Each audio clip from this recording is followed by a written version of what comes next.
मेरी दुनिया मेरा जहान हो, मेरे लिए आप ही सबसे महान हो। मेरी माँ अगर मेरी जमीन है तो पापा आप मेरा पूरा आसमान हो।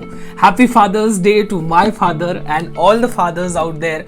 पापा लोग के बारे में ज्यादा कोई बात नहीं करता यार, मर्दों के बारे में, लेकिन कैसा है, कम से कम 2 शायरियां तो आज करेंगे। पहली मैंने आपको सुना दी, दूसरी आखिरी में सुनाएंगे। थोड़ा सा इंतजार आपको करना पड़ेगा, लेकिन उसके पहले कुछ खबरों के बारे में, न्यूज अपडेट्स के बारे में बात करें तो सबसे पहले मैं आपको बताऊं, उत्तर प्रदेश का वो अस्पताल जिसके अंदर लगभग 16 से 21 पेशेंट्स की जान गई थी अलेजिडली ऑक्सीजन ड्रिल करने की वजह से। वीडियो सोशल मीडिया पर काफी वायरल हो रखा था, आपने जरूर देखी होगी। लेकिन उसके बाद वो वीडियो वायरल हुई जहां पर डॉक्टर कहते हुए सुनाई दे रहे हैं कि ऑक्सीजन ड्रिल करते हैं, जो लोग मरने वाले होंगे वो मर जाएंगे, जो जिंदा रहने वाले होंगे वो बच जाएंगे। उसके बाद उस हॉस्पिटल को सील कर दिया गया, लेकिन उत्तर प्रदेश की सरकार ने कितना ही समय हो गया, उनको क्लीन चिट दे दी, हॉस्पिटल को बिल्कुल भी क्लीन चिट दे दिया गया। अब आखिर ऐसा कैसे हो सकता है जब वीडियो में ये सारी बातें लाइव जनता ने सुनी है, डॉक्टर ने कही है, लेकिन उसके बावजूद ऐसा कैसे हो सकता है, मैं आगे आपको पूरी जानकारी दूंगा।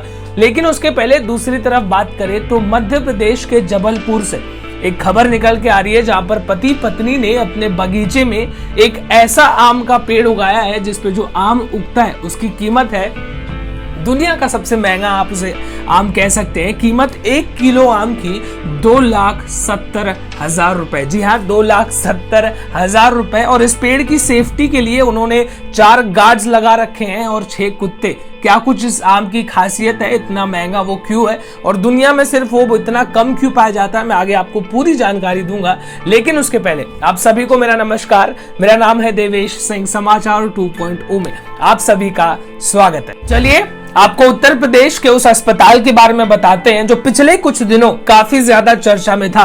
वीडियो वायरल हुई जहां पर डॉक्टर्स और हॉस्पिटल के मालिक ये कहते हुए नजर आ रहे हैं कि हमने ऑक्सीजन ड्रिल करी जिसमें 21 लोग मर गए।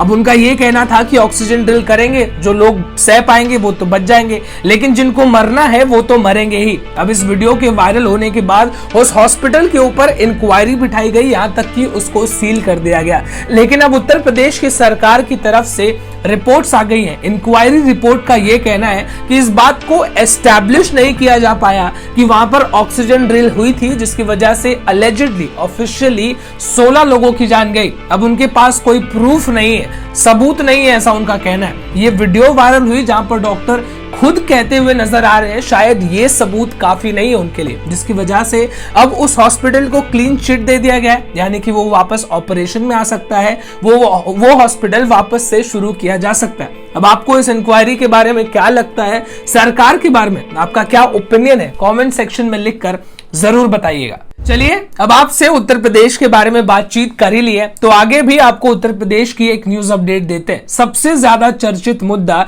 जहां पर एक बूढ़े मुसलमान इंसान को कुछ लोग मारे पीटे, जय श्री राम के नारे लगवाए गए अलेजिडली, इस पर एक काफी बड़ा अपडेट निकल के आ रहा है जहां पर एसपी सपा के लीडर उम्मीद पहलवान को पुलिस ने अरेस्ट कर लिया दिल्ली में, वो भी एलएनजेपी हॉस्पिटल के पास में। अब उनको गाजियाबाद ला दिया गया है जिसमें ये जो पूरा मामला है मारपीट का, उसमें ये भी मौजूद थे।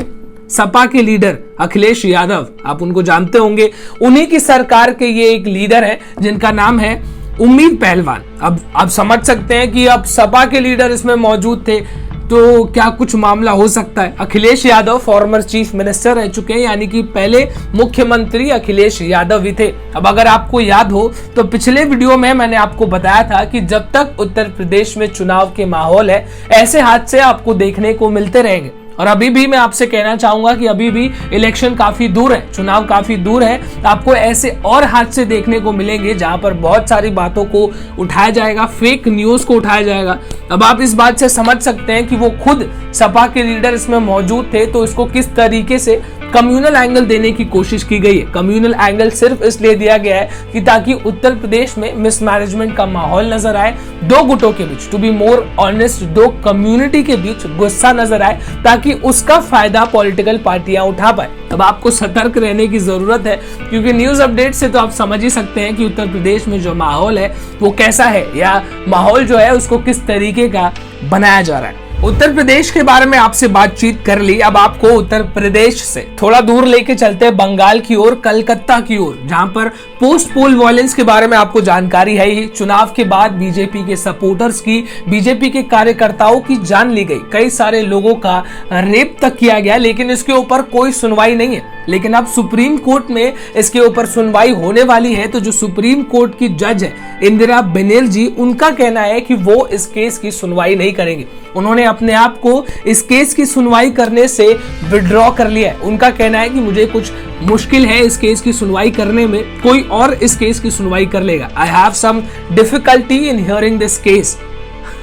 मैं आपको डिटेल्स तो नहीं दूंगा, लेकिन मैं आपको तार जोड़ने की कोशिश करता हूं। इंदिरा बनर्जी बंगाल से है और ये जो फैसला सुनाया जा रहा है ये बंगाल में हुए जो दंगे हैं, जहां पर बीजेपी के सपोर्टर्स की जान ली गई थी, उसी मामले पर उनको फैसला सुनाना है। उसी की वो जज है और उन्होंने फिलहाल मना कर दिया। अब आप अगर समझदार हैं, आप तार जोड़ पा रहे हैं तो ठीक है, नहीं तो मैं डायरेक्टली कह देता हूं जो इंदिरा बनर्जी है वो बंगाल से है और बंगाल का ये मामला है। और बंगाल में ममता बनर्जी के खिलाफ जो जाता है उसके बारे में और उसके साथ क्या होता है, मुझे कुछ खास डिटेल्स देने की जरूरत नहीं है। आप कुछ समझदार हैं, अगर आपको समझ में आया है तो कमेंट में लिखकर बाकी लोगों को बताइए जिनको नहीं समझ में आया। पॉलिटिकल मुद्दों के बारे में बातचीत कर ली, अब मैं आपको कुछ क्रिएटिव दिखाता हूं। सबसे पहले आपको वीडियो देखनी है, उसके बाद आपको बताना है कि जो वीडियो में आपने देखा वो आखिर है क्या। बताएंगे कैसे, कमेंट में जाकर लिखेंगे और वैसे ही बताएंगे। सबसे पहले इस वीडियो पर एक नजर डालिए।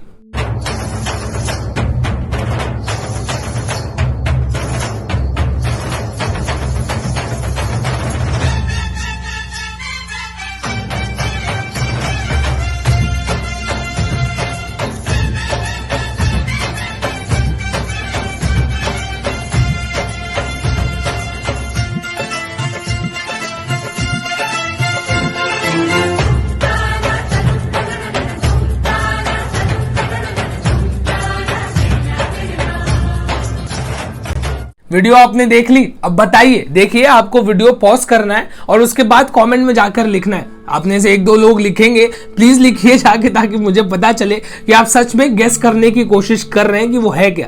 क्योंकि जो मैं बताऊंगा वो आपके गेस से बिल्कुल भी अलग होने वाला है शायद। अब मैं उम्मीद करता हूं कि आपने शायद लिखा हो कमेंट में जाके कि वो क्या है। तो वो है एक केक। जी हाँ, जो वीडियो आपने देखा वो एक केक है। इंटरनेशनल केक फेस्टिवल में इंडिया की तरफ से ऐसा केक बनाया गया था। अब टैलेंट की कोई सीमा नहीं है, लोग सोशल मीडिया पर काफी ज्यादा इसको प्रमोट कर रहे हैं, काफी ज्यादा इसकी सराहना की जा रही है कि काफी बेहतरीन चीज बनाया गया है। या आप कह सकते हैं कि ऐसी रचना आपने शायद ही कहीं देखी हो। देखिए, अब आज संडे है तो आपके लिए संडे स्पेशल खबर बताते हैं। मतलब आपके लिए ये खबर इंपॉर्टेंट हो सकती है। किस तरीके से, तो जो एम्स के जो चीफ है, जो हेड है, उनका कहना है कि जो कोविड की 3rd वेव है वो एक्सपेक्टेड टाइम से काफी ज्यादा जल्दी आ सकती है। क्यों?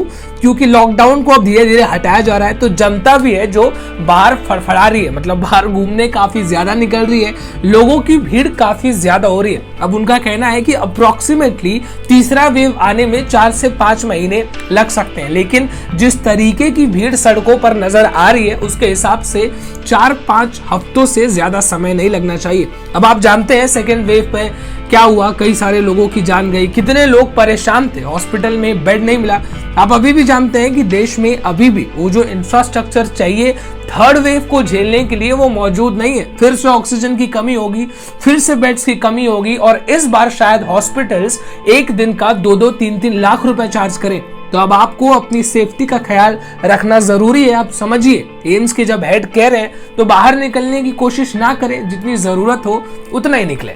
MiG-21 MiG-21 के बारे में आप जरूर जानते होंगे। पिछले कई समय में इस एयरक्राफ्ट का काफी सारा एक्सीडेंट हुआ है, जिसकी वजह से इंडियन एयरफोर्स के कई सारे जवानों की जान गई है। लेकिन अब इंडियन एयरफोर्स के जो चीफ हैं, उनका कहना है कि 2-3 साल की और बात है, 2022 तक 36 राफेल जेट्स को इंडिया में इंडक्ट कर दिया जाएगा। उसके बाद इनका फोकस होगा जो लाइट कॉम्बैट एयरक्राफ्ट होते हैं उनके ऊपर, जो कि MiG-21 को रिप्लेस कर देंगे। इनका और भी आगे फोकस है जो मीडियम एडवांस्ड एयरक्राफ्ट होते हैं, उसके ऊपर भी इनका पूरा फोकस होगा, जिसकी वजह से इन एयरक्राफ्ट को, यानी कि जो पुराने एयरक्राफ्ट हैं, उनको रिप्लेस कर दिया जाएगा और ताकि हिंदुस्तान की जो एयरफोर्स है वो और ज्यादा ताकतवर हो। अगर आपको नहीं पता हो तो मैं आपकी जानकारी के लिए बता दूं कि दुनिया में चौथे नंबर पर, दुनिया का सबसे बड़े लिस्ट में चौथे नंबर पर इंडियन एयरफोर्स आती है। तो अपने आप पर अपने को गर्व करना बहुत ज्यादा जरूरी है। और आपको अगर नहीं पता था तो लाइक दबा देना।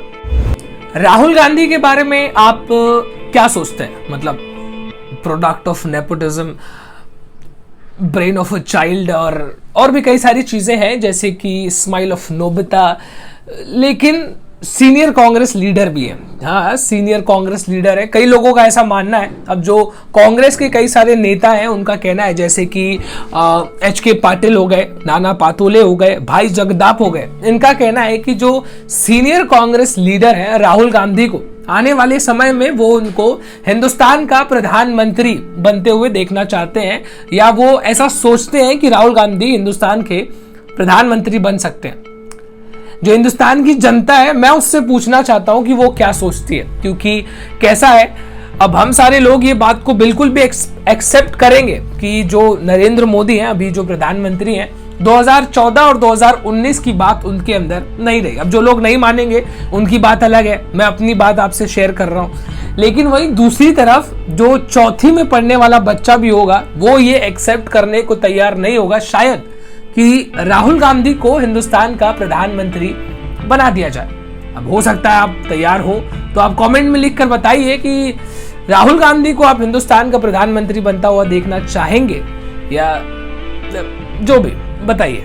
तो अब आज की आखिरी खबर सुनाते हैं आपको, फिर अलविदा लेंगे आपसे। हाँ, शायरी बाकी है दूसरी वाली, इसके बाद आपको वो भी सुनाएंगे। तो मध्य प्रदेश के जबलपुर की जो कहानी है, जहां पर एक पति पत्नी ने एक ऐसा आम का पेड़ उगाया जिसकी कीमत 2,70,000 रुपए पर किलो है। तो आखिर इस आम के पेड़ में ऐसी क्या खासियत है? तो इन कपल ने एक इंटरव्यू में बताया कि जब ये चेन्नई से एक ट्रेन में ट्रैवल कर रहे थे तो एक इंसान ने इनको इस पेड़ का बीज दिया और उनको कहा कि इसको अपने बगीचे में लगाना, लेकिन इसको अपने बच्चे की तरह अपने बगीचे में इसको पालना पोसना। जिसके बाद इन दोनों कपल्स ने बहुत ज्यादा नहीं सोचा कि क्या ही आम होगा, इन्होंने अपने बगीचे में लगा दिया। लेकिन एक दिन जब ये आम उगना शुरू हुआ तब इन्होंने नोटिस किया कि इसका जो कलर है वो बहुत ही ज्यादा अलग है। तो इन्होंने क्या किया कि इस आम के पेड़ को अपनी मम्मी का नाम दे दिया, क्योंकि इस तरीके का आम, यानी कि इस वैरायटी का आम मार्केट में और कहीं अवेलेबल नहीं था कि इसका क्या नाम रखा जाए। तो इन्होंने अपनी मम्मी का नाम, जो कि दामिनी था, इस आम के पेड़ को दामिनी का नाम रख दिया।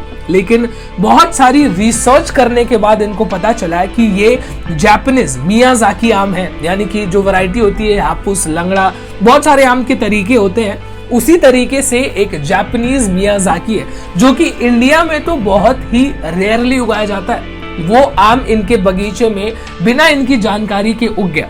जब इन्होंने मार्केट में बेचना शुरू किया, रिसर्च किया, तब तो इनको नाम पता चल गया। जब कीमत के बारे में पता चला तो 2,70,000 रुपए, पूरे गांव में, पूरे मोहल्ले में इस बारे में जानकारी हो गई। तो एक दिन कुछ लोग आए और उन्होंने उस आम को तोड़कर वहां से भाग गए। लेकिन बहुत ही ज्यादा फॉर्चुनेटली पेड़ को कुछ नहीं हुआ।